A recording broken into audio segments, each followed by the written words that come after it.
Um, so in terms of the lab is, I mean, I'm sure it was difficult in the sense of this is your first problem. You'll look back and trust me, this will be like easy. You'll wish that there's a kinematics or a constant velocity problem on the AP exam. I mean, and I really mean that. You will wish for it. So it's interesting how people grow in a physics class. So all that said, how many people did not complete it and have questions? So wait a second. Everyone completed it and no one has questions.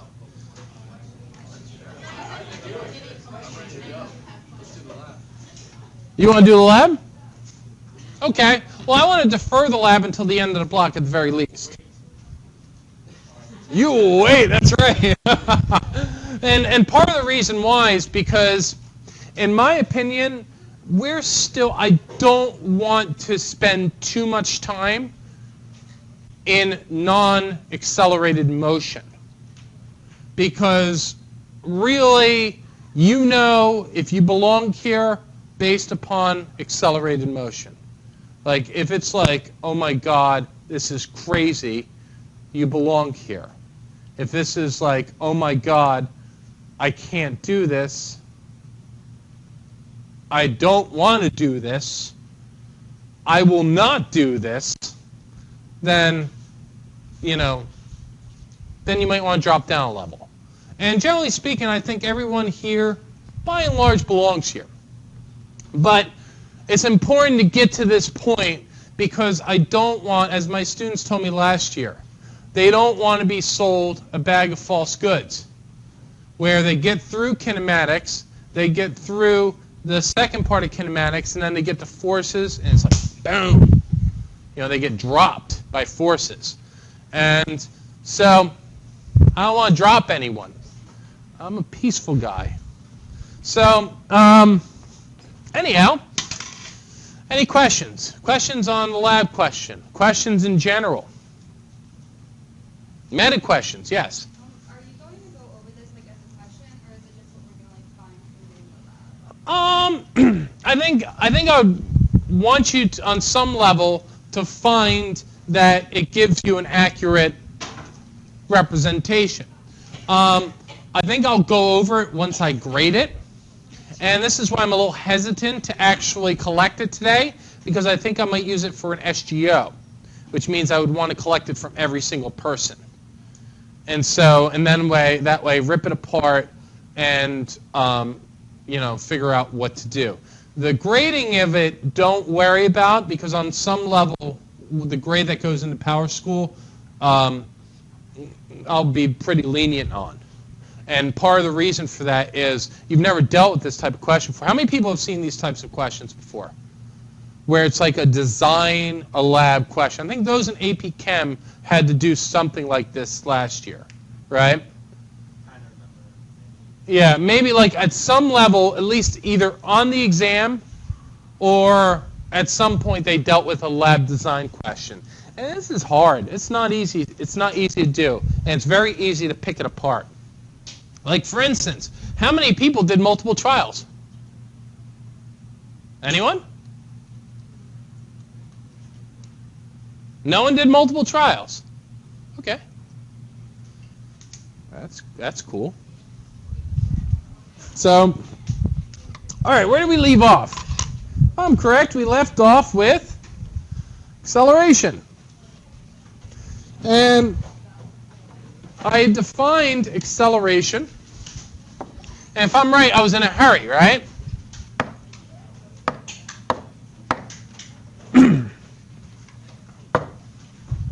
So average acceleration. What's the definition of average acceleration?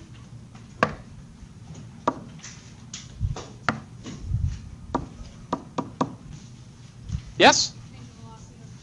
Change in velocity over the change in time, delta V over delta T. And now the question is, what type of velocities are these? These are instantaneous velocities. Meaning, like, this is VF, this is VI, This is TF, this is TI. And we just jump straight, just go to the point, Khalil. This is V of t minus V of 0 over t. All right?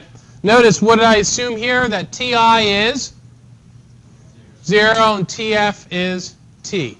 So now here's a question. And this is kind of a killer question for you guys. Why didn't the Greeks discover acceleration? Talk about it with each other. Try to figure out why the Greeks or the Romans did not discover the concept of acceleration. Give you a minute. Try to postulate it.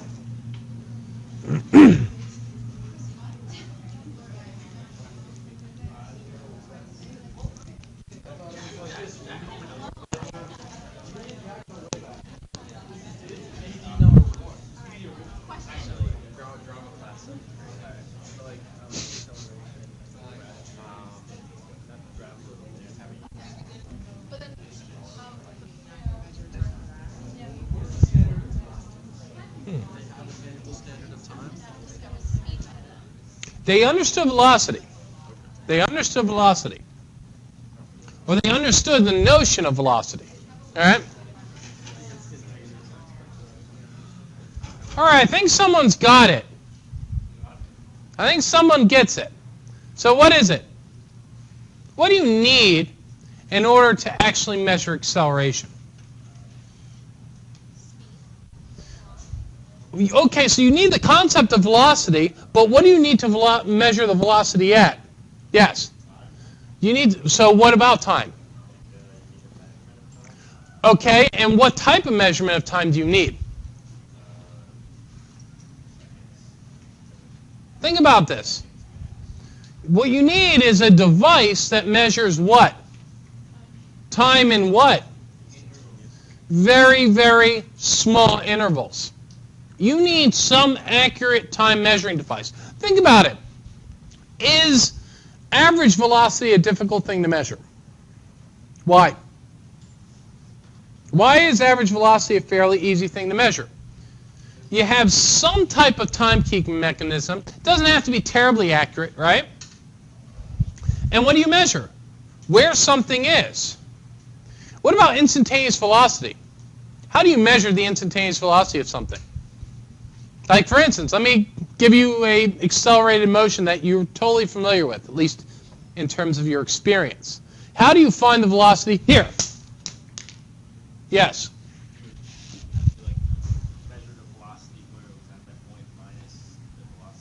How do you find that velocity at that point?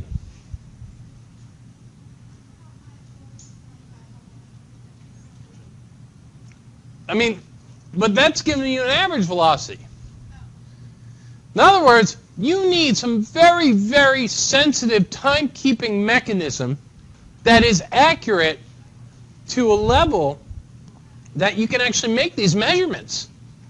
Well, that wasn't invented until around the time of Galileo. And so this gives you some insight how the discovery of mechanical equipment aids in the discovery of theory. So it was the pendulum clock that made a huge contribution to the ability to keep time. Trivial or not trivial, it's not obvious that this was, that this was the major contributor. This was the thing that you needed. And just to give you an idea, the Greeks were brilliant. I mean, and the Romans were too. The Romans, what they did with architecture, from a scientific standpoint, engineering, to a large degree, hasn't been replicated. Like, for instance, anybody know about the Colosseum? All right, so the Colosseum, inside the Colosseum, they had naval battles. What does that mean?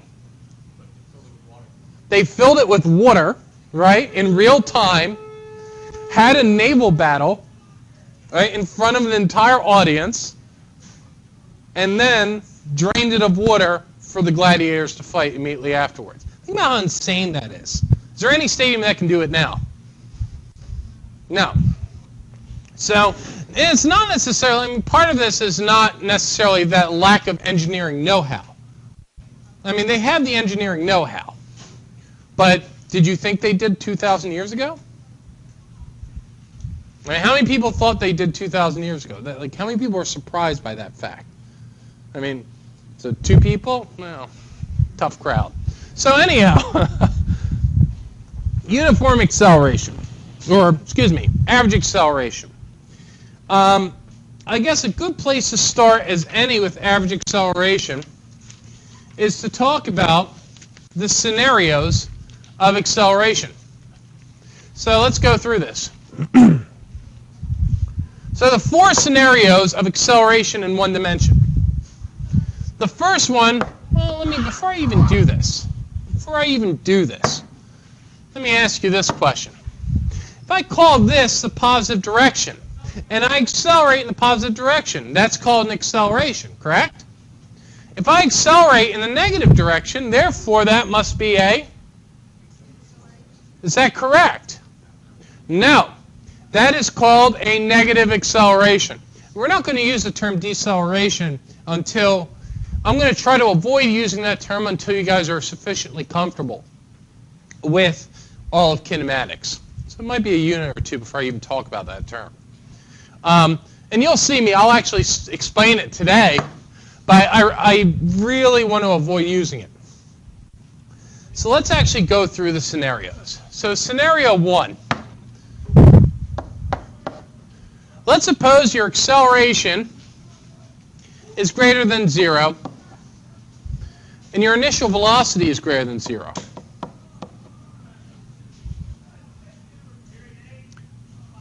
What happens to your final velocity?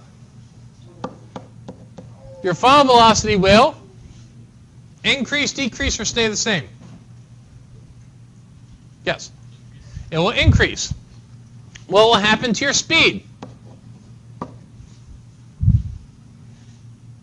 Anyone? Yes? Increase. And what will happen to your position?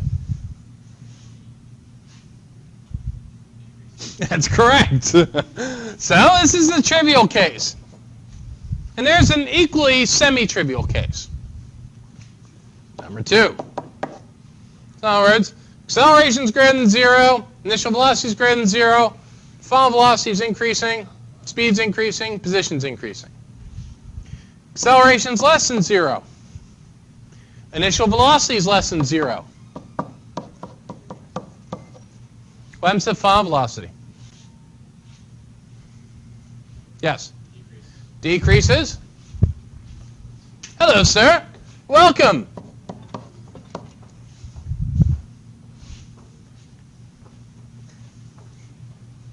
Speed? It was it? Increase. It increases. Position? Decreases. Nice. So does everybody understand these? What does this mean? This means if I'm starting moving, then I accelerate, right, in the positive direction, what's going to happen? My speed's going to jack up, and my position is going to increase. And of course, my velocity is increasing by the very nature that my acceleration is positive. In the second case, if my acceleration is negative, that means that I'm accelerating in which direction? That direction. And that my initial velocity is negative, means that I'm initially moving in this direction, and then I accelerate. And what happens? My final velocity becomes more negative. My speed, which is the absolute value of that final velocity, becomes more positive. But I'm moving further and further away in that direction, which means my position is decreasing. So those are the easy scenarios. Now let's deal with the more difficult scenarios.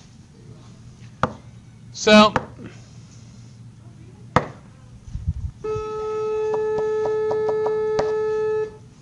the next scenario is A is greater than 0. The initial velocity is less than 0. What happens? Pick someone. Anyone. Close your eyes and point somewhere. My man. What's your name? Was it? Tommy, what you got?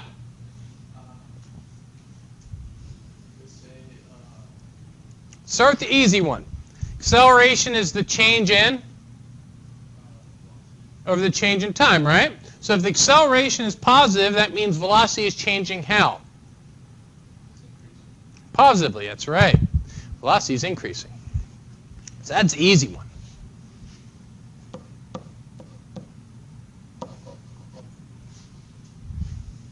Next one.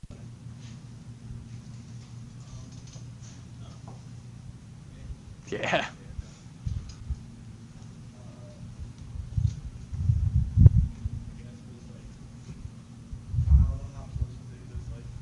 Do you know everyone here? Why not? All right, I'll pick a random person. Powers.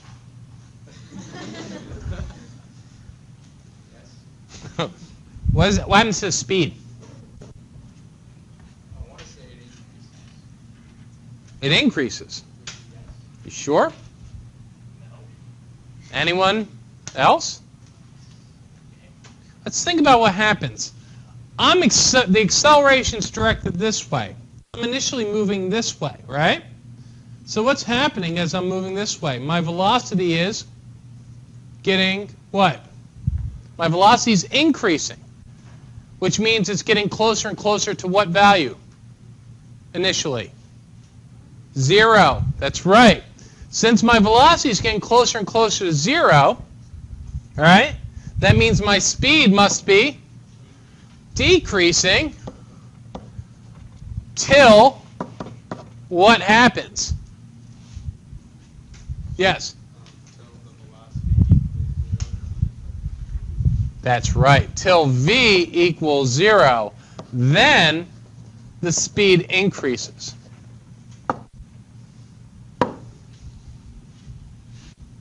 Yes? So you'll see this shortly.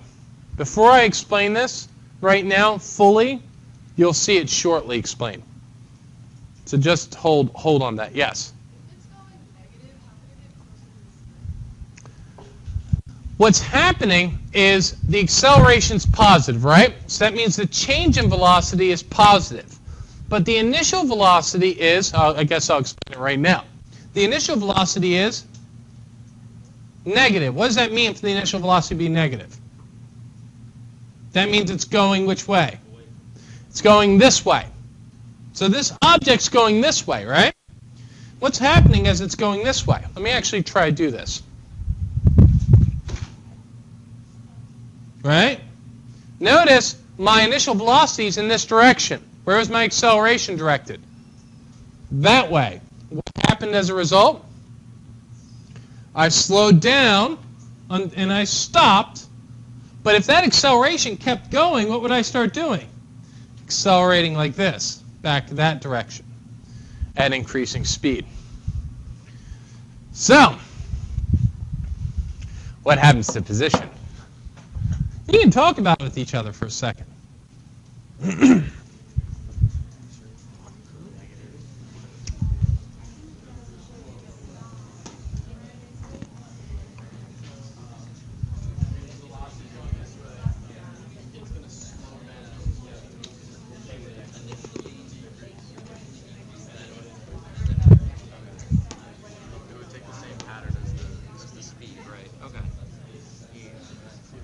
All right, what do you got?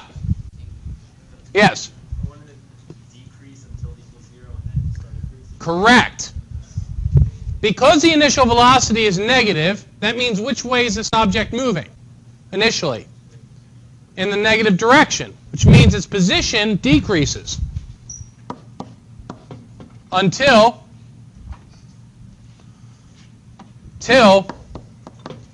v equals 0, and then afterwards it increases.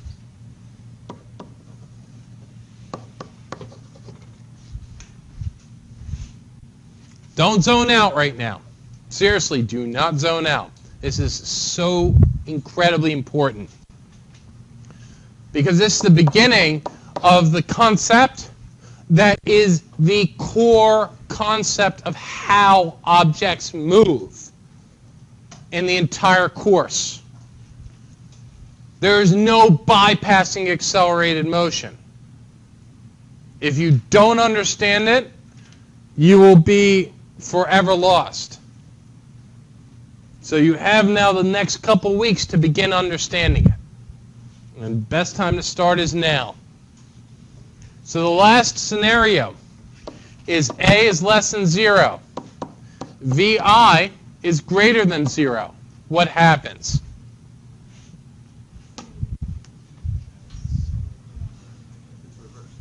It's the reverse, but think it through.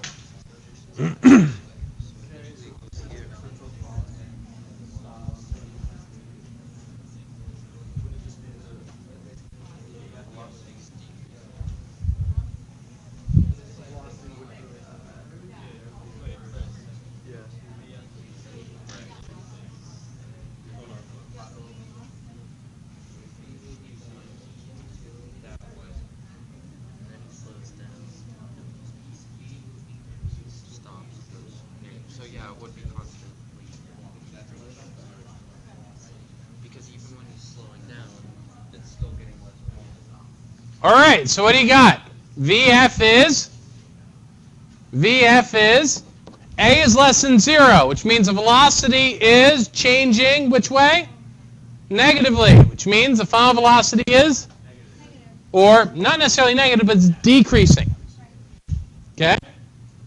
What happens to the speed? Be careful. The speed decreases till v equals 0, and then it increases. What happens to the position?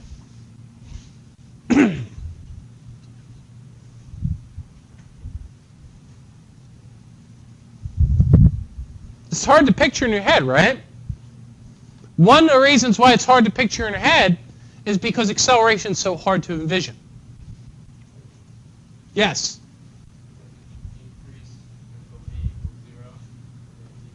Very good, Powers. X increases till v equals 0, and then it decreases. And why is that? Because initially, where is the velocity directed? In the positive direction. So you're initially the velocity is directed in the positive direction, but you're being dragged back this way, right? So until you reach a stop, and then what happens? Then your position starts decreasing. Yes? When v equals 0, is that when it changes direction? Very good question. So now, very, very good question. So now we go to a physical example that both that question gets addressed and hopefully sheds light on your question as well. So uniform acceleration is very difficult to envision. The best example you could use is the one that you're most familiar with. And the one that you're most familiar with is acceleration of gravity. So here's a ball. We need to come to some agreement. What are we going to call up and what are we going to call down? Yes. Up is? What do you want to call up? Be careful. What are we calling it? Positive or negative? We're calling it up positive for now. Do we have to? No. But right now, to maximize your familiarity, we're calling up positive. Okay? So what I'm going to do is I'm going to throw this ball up. But before I do that, the question is, where are we setting our origin? Do you want to set the origin here? You can. I wouldn't recommend it, though. How about I set the origin at the floor? Okay, I'm going to set the origin at the floor. I don't need to. I can't stress this enough. I don't need to put the origin there. I just want to maximize your familiarity with the physical situation. So the origin's here. So therefore, the initial position is, I can't hear you, positive. The initial position is positive, When I throw this up, the initial velocity is positive. So now, I'm throwing it up. And just don't worry about when it bounces. Just look at the trajectory before it hits the ground. What happens? The initial, tell me which scenario is this? Talk to each other. Which scenario is this?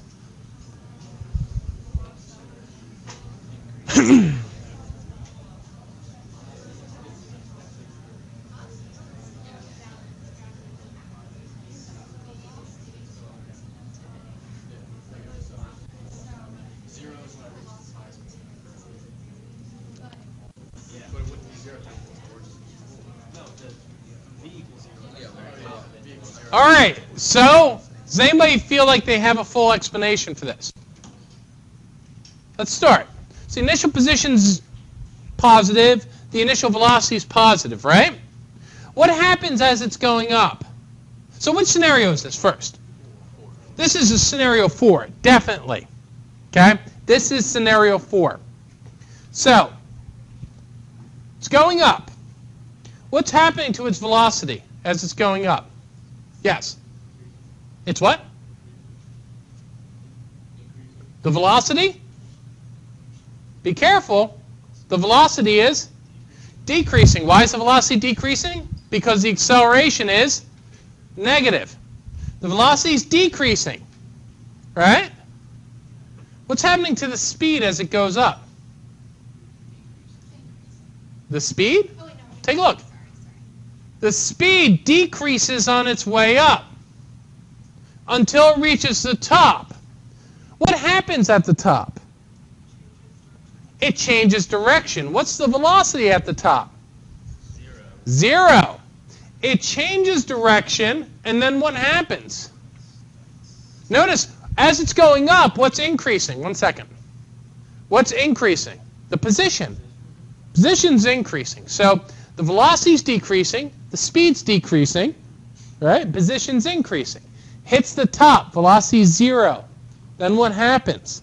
The velocity continues to decrease. Speed increases.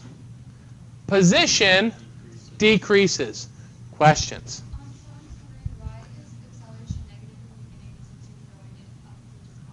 Great question. My God. Who wants to explain it? Yes. The instantaneous acceleration from his hand throwing up is positive, but on average it's negative because from the moment after he throws it, it's just the force of gravity going against it. Okay. So now that is 100% right. Now let me actually give you a less sophisticated answer. We neglect the entire time I'm throwing it.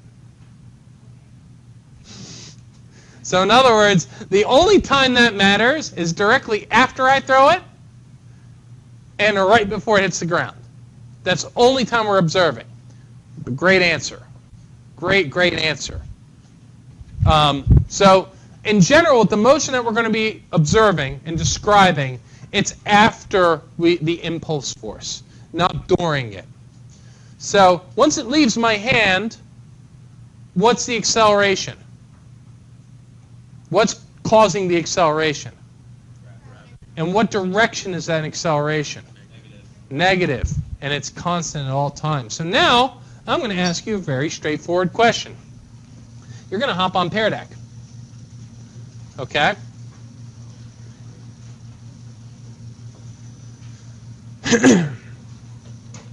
Are you guys using this in your other classes at all? It's useful, right? I mean, it's not useless. So,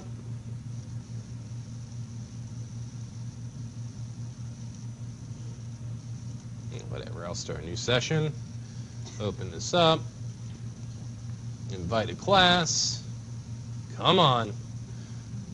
And you guys are 1.8. So, anybody listen to any of the videos yet? So in case you want to actually revisit the class, your class is the one that's being recorded. So switch views, projector view, and now I'm going to go here, and now I'm going to ask a question. Okay, here you go, guys. Here's a question for you. Draw velocity versus time for this. For this scenario.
Remember, I'm asking you to draw velocity versus time, not position versus time.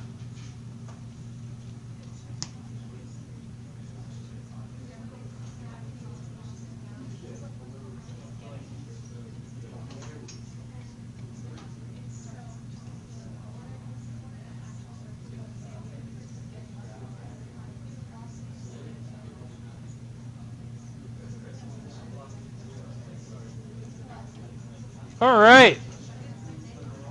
I am going to lock it in 5, 4, 3, 2, time. And here they are. Well, did that work? Okay, here they are. So let's see if we have a proper one. Let's see. Not many people labeled their axes. So let's take a look at this one. Is this correct? Yes or no? Why? Yes. It's not crossing the axis. Why? And why is that important? Because velocity goes from positive to negative, therefore it must cross the zero. And what does that physically represent? The place where the ball was first thrown from. I mean, Keep it good. because wait, no, I didn't. It doesn't actually. It basically like the point in time it represents. Yes. What point in time does the yes? What does that represent physically? When the ball changes direction. Very good. So in other words, this is incorrect because it has to cross that t-axis. It crosses that t-axis at v equals 0. And v equals 0 represents the point of highest or maximum position, or where it changes direction. So I think the most correct one, I believe the most correct one is it this one, or is it, there's one that is 100% correct. And it's this one. I think it says Brian. Who's Brian here? So explain exactly, well, assuming that this has labels, explain why this is 100% correct. Because it starts with a positive motion, so it's going up until it hits 0, and it down the route. Okay? And so now, did you intentionally make this longer than this? Yes. Okay. Why was that longer than that? Because what happened? The starting point was already a positive area, so that's what distance it covered. Correct. In other words, because it traveled a much greater distance with its velocity, because it traveled a much greater time with its velocity directed in the negative direction, that means this leg is going to be longer than this leg. And what you were inferring was the area under the curve for the displacement. So we'll get to that in a little bit. Questions on this? Yes?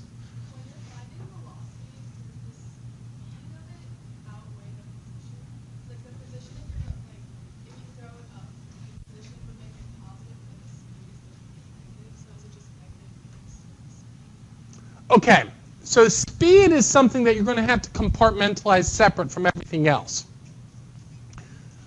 The direct connections that we have are velocity to position and acceleration to velocity. Speed works kind of on its own independent plane, where speed is equal to what? The absolute value of the velocity. So what is the speed? How would I describe the speed on here? So how would I draw the speed? So what would S versus T look like for that scenario?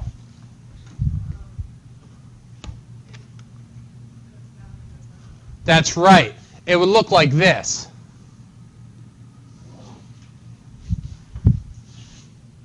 So, and this is why I'm a little hesitant to really stress speed, because it's operating kind of almost independent of the action. It's the absolute value. Right now, what you really need to focus on is the connection between position, velocity, and acceleration. And then once you have that down, then you can focus on speed. Any questions? Unless you have it all down, then you can shuffle the cards. Play as you may. So, now let's actually look at the scenario of, kind of the critical scenario that we're going to be looking at for the majority of this course, which is uniform accelerated motion. Uniform accelerated motion. By the way, you now have enough to completely tackle your homework assignment, the WebAssign homework assignment. And that's due on the 16th at 11:59 p.m. So if you have questions for me, when do you also ask it to me? Not 11:59 p.m. But I give you the whole day in which you have class with me. So if I need to address any particular questions, I can. So uniform accelerated motion. What does this mean? That means if A is constant,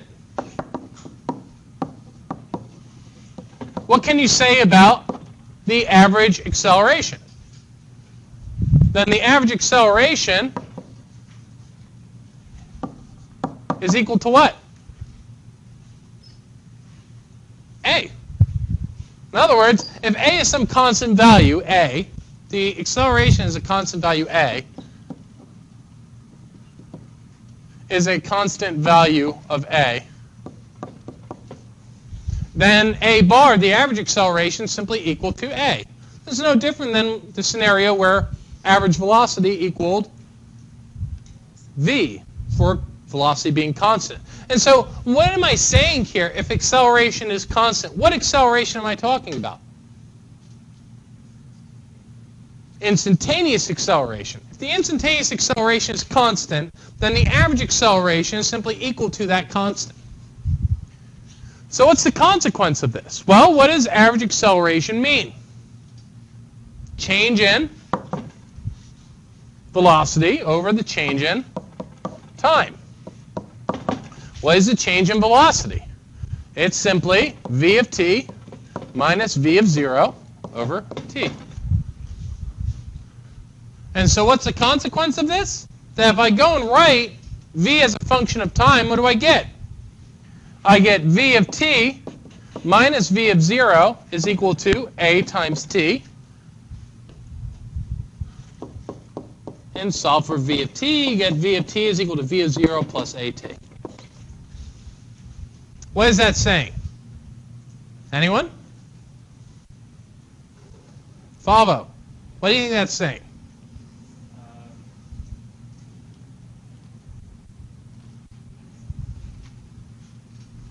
This right here.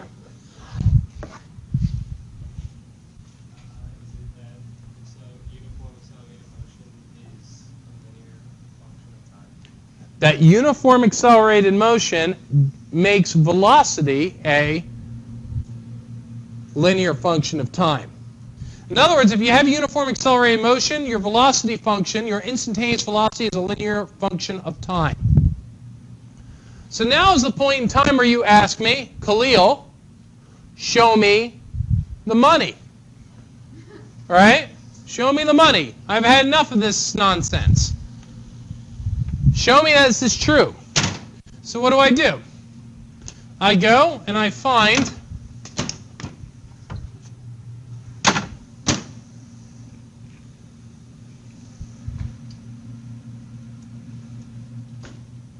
that's not cool. 1 second.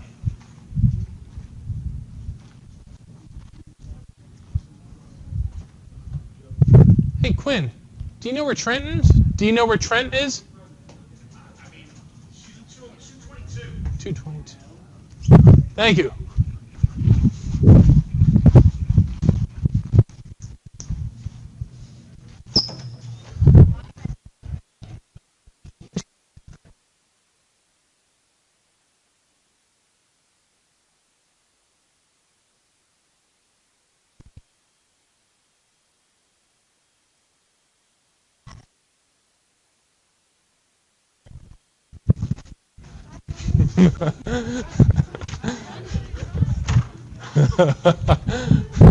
No problem.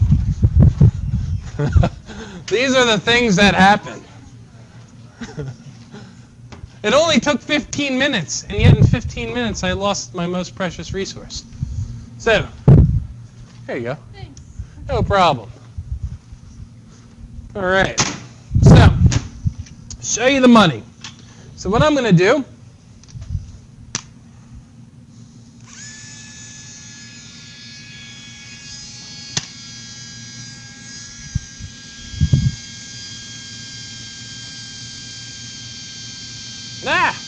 get out of here. All right.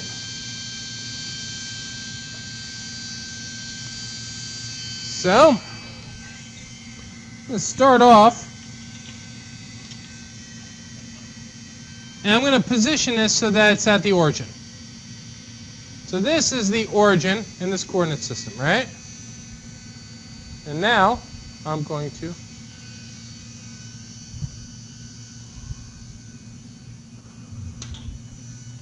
so what do you notice? Well, let me clean this up a bit. I'm going to get rid of that which is just where it kind of loses signal. And I'll get rid of that just to make sure that what we're doing is the period of time in question. Or, you know what, I'll even get rid of that. Notice how readily I get rid of data. Don't be afraid of that. Our devices are not 100%. It's not so much that they're not 100% accurate, but sometimes you get misreads associated with certain complications with the apparatus. So what do you notice here? You have two graphs. One is a velocity time graph, and the other is a position time graph. So what do you notice about the velocity time graph? Yes.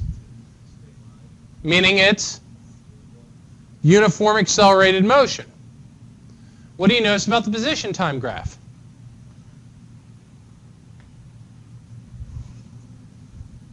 Anyone? Yes. Okay, do you know exactly what would you suspect the relationship between position and time is? Clearly this is uniform accelerated motion. How do we know this? Because the velocity time graph is linear. Question is, what do you suspect the position time graph to be? And it turns out, which you'll see shortly, is that it's quadratic. In other words, that x of t is proportional to t squared. Notice it's not linear. That's a critical observation you need to make. Any questions? All right. So now with that, I want to talk about instantaneous acceleration, and I'll close it for the day. You can do your lab. So, instantaneous acceleration. If you run out of time for your lab, that's fine. We can carry it on another day. We're going to go through the same process for instantaneous acceleration that we did for instantaneous velocity. And what process did I go through? I first draw some type of graph. Here is v, here is t. And now, maybe I'll make this a little thicker. Here is v, here's t, and here's my graph. So the first question I have for you guys is this uniform accelerated motion, yes or no? No, it's not uniform accelerated motion, meaning that this has some type of instantaneous acceleration that's not constant. So how would I define instantaneous acceleration? Well, the same way I did with instantaneous velocity. Well, if I were to ask you, take 2 points in time, t and t plus delta t. What is the average acceleration on this graph represented by? First time you see it, it looks like a mystery. Second time you see it, it's clear as day. Average acceleration, what would it be represented by on this graph? Between t and t plus delta t. Anyone? Yes. Yes. What of the line between the 2 points? The slope of the secant line between those 2 points. So I draw a secant line. Here's this secant line. And now we know that the slope of the secant line is a bar. We know it's the average acceleration between t and delta t.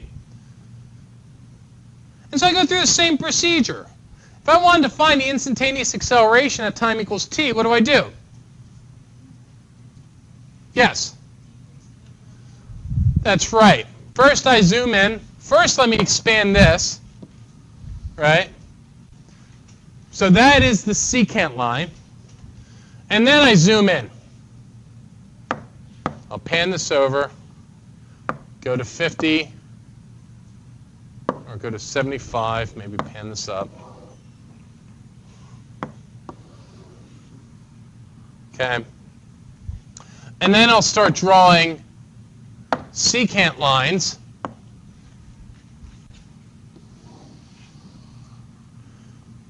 Notice,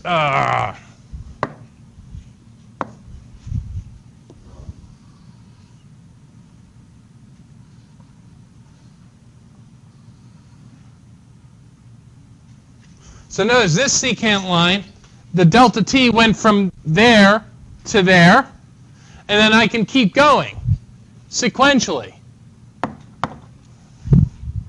until I get to the tangent line. And so yet again, what is the instantaneous acceleration? It's the tangent line to what? Instantaneous acceleration is the tangent line to what curve? I can't hear you. Which graph is this? Velocity versus time. So the instantaneous acceleration is the tangent line to a velocity time graph. Write that down. Or in the language of limits, a of t is equal to the limit as delta t goes to 0 of a bar. So, additionally, we can look at the various properties. And it has the same exact structure. If we have v as a function of time, and it looks like this,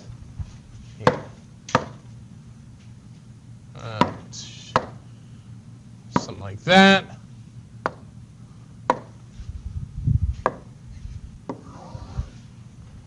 Okay, and let's suppose this is your function. So here is v as a function of t.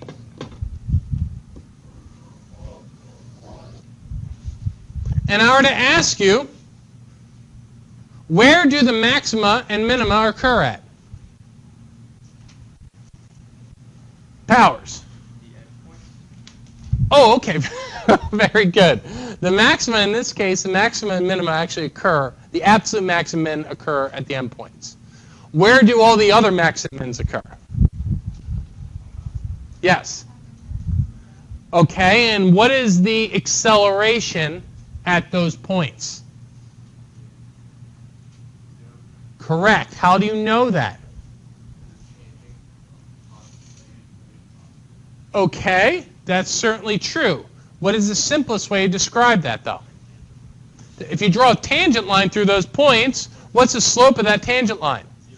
0. So draw tangent lines. Boom, boom, boom, boom. So there you go, guys. Relative mins and maxes of velocity occur where the acceleration is 0. The instantaneous acceleration equals 0. Similarly, we have other properties as well. Here's v, here's t. If you have the following graph, there's a mean value theorem as well. Remember what the mean value theorem said? That if I have 2 points, TA and TB, what's the average acceleration on this graph? Slope of the secant line. So here's your secant. Okay. Mean value theorem says what? There's a point between TA and TB, called T star, where what's true?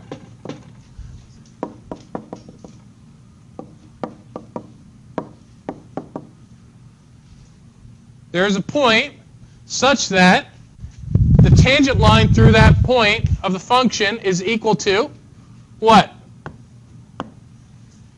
Slope of that secant line. Ah, that didn't look very good. In other words, the tangent line through that point is parallel to the secant line, meaning the instantaneous velocity, the instantaneous acceleration,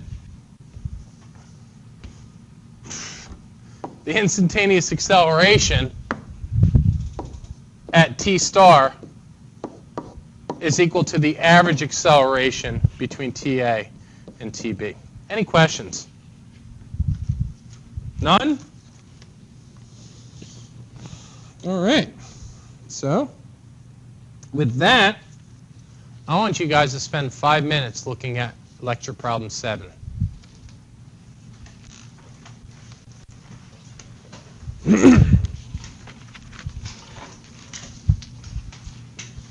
And talk to each other, because you're going to need to.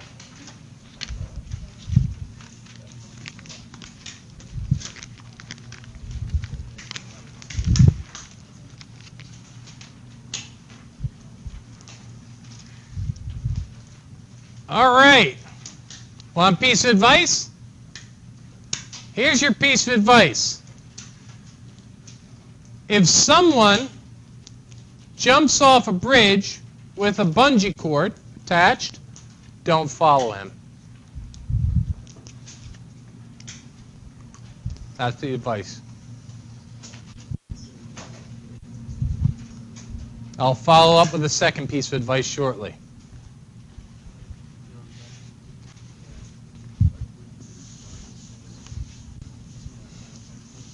Yeah.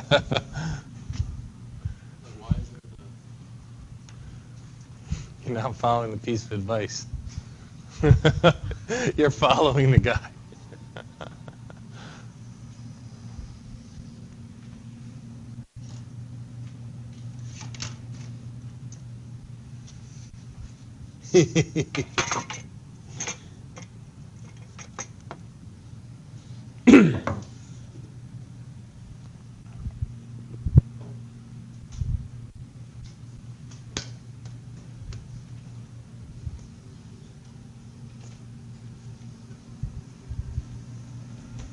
What type of graph is this? Have you seen that yet? No.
You're following the guy. You're following him. All right. So now that most of you are following him, I'm going to give you a hint. Beyond just don't follow the guy. There's one line you should be looking at. Anybody want to know what line that is? It's the A equals 0 line. Obvious or not obvious? Draw the A equals 0 line.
Looking at this, I would say, I'd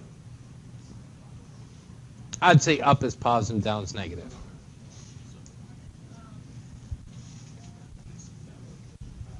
Questions? Questions? Come on, I'm sure you guys are asking questions. 2 more minutes. All right, you got 2 more minutes.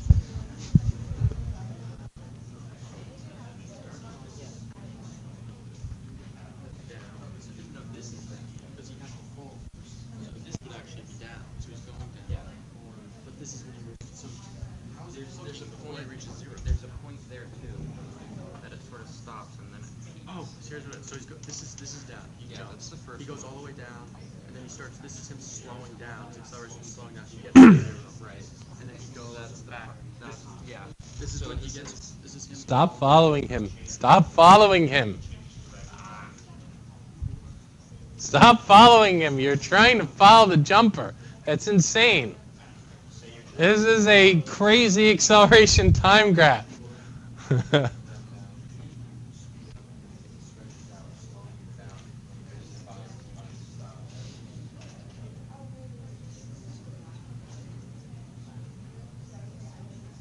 All right, you guys ready?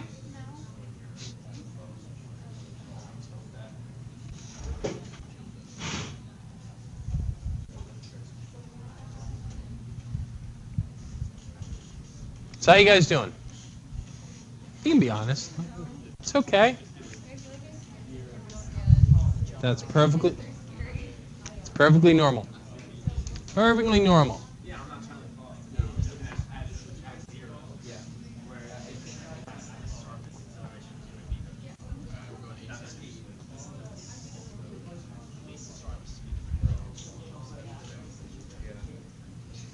Yes.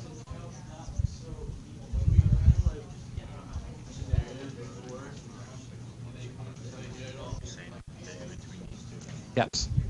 Very much so. There's a reason why. That's okay. There's a reason why I'm saying don't follow this guy. It's crazy to follow this guy and try to understand where he is on this trajectory. We don't have that familiarity. Let's just try to chart it out. So, I think now I'm going to go through this. And I think many of you will be surprised at how simple it is once you abandon the idea that you need to follow him. What does A equals anything above A equals 0 mean? That's called positive up, negative down. What does anything above A equals 0 mean? Yes. That means which means that his velocity is increasing. So watch this. Velocity increases.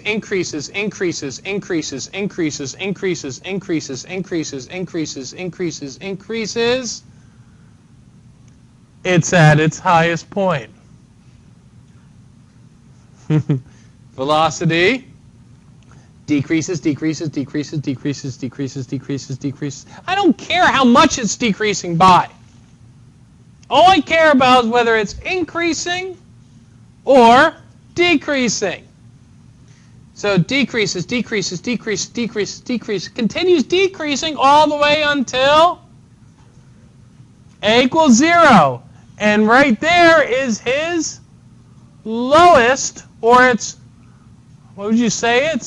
Its highest min, or lowest min, or the most downward. And then what happens here? Increases all the way until here. So now, identify all the points. Yes. Okay, well, notice it's saying upward speed, downward speed. Yeah, that's the reason why I put it in there. Yes. It's so jagged because probably the measuring device is not very accurate.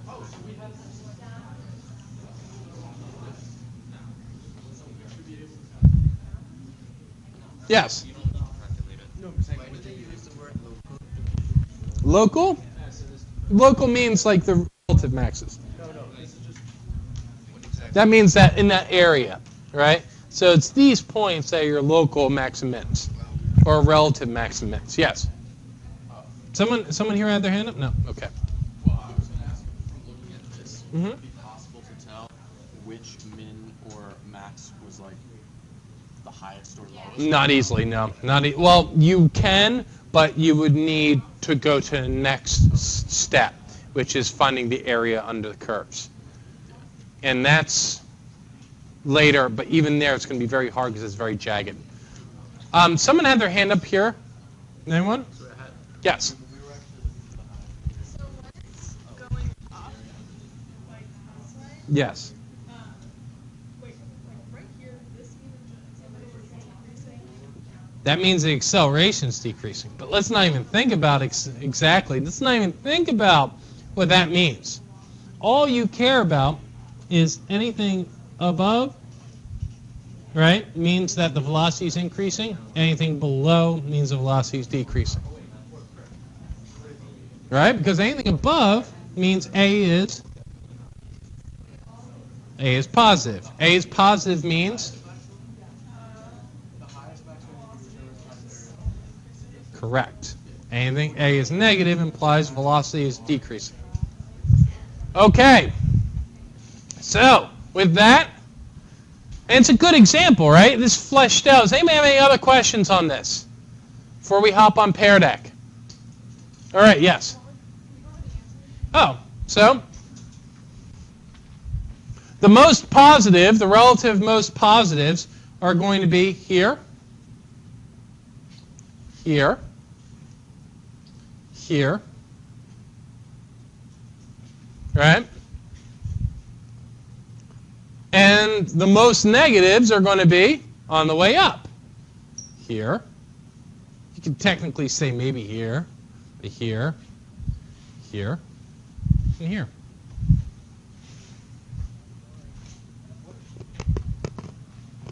Questions?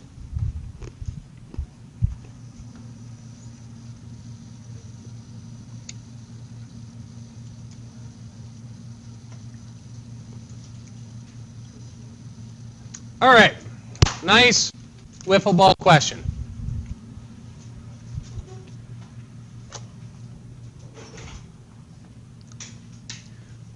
"30 seconds. If the velocity of a car is not zero, can the acceleration be zero?"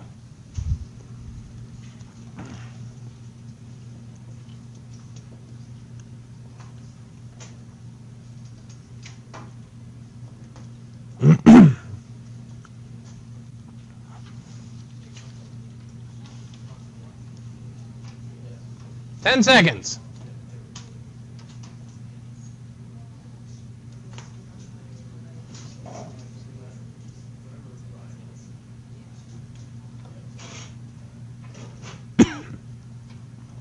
Five, 4, 3, 2, lock it. The answer is yes. That just means that you are cruising on Route 80 East in a straight line at 60 miles per hour, and you're not hitting that gas.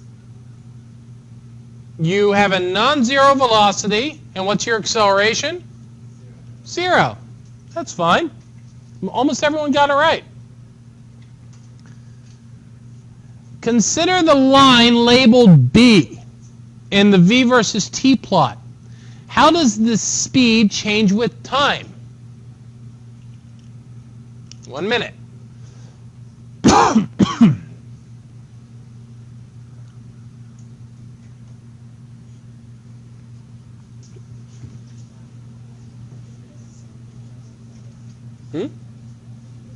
Yeah. So, time. What do we have? What does this do? 5. It decreases and then increases. All right, so here's some velocity time graphs. I want you to rank the magnitude of the accelerations. Give you a minute. Act quickly.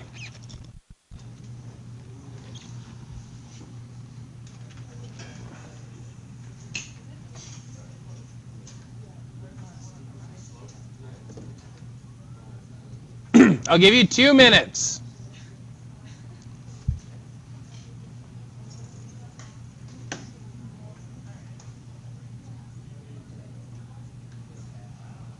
By the way, when we get back, we've got like 12 pair deck questions to go through. So trust me, by the end of these, you'll have a very solid grounding on acceleration.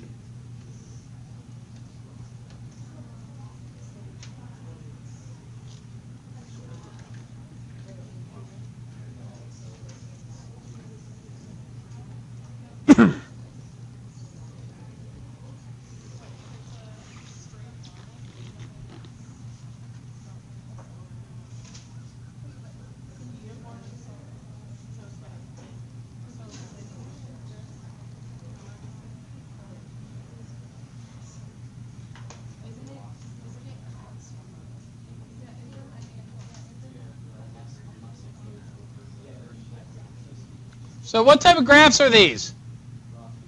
Velocity time graphs. How do you find the average accelerations? Slopes. Magnitudes, absolute value of whatever the slope you found is.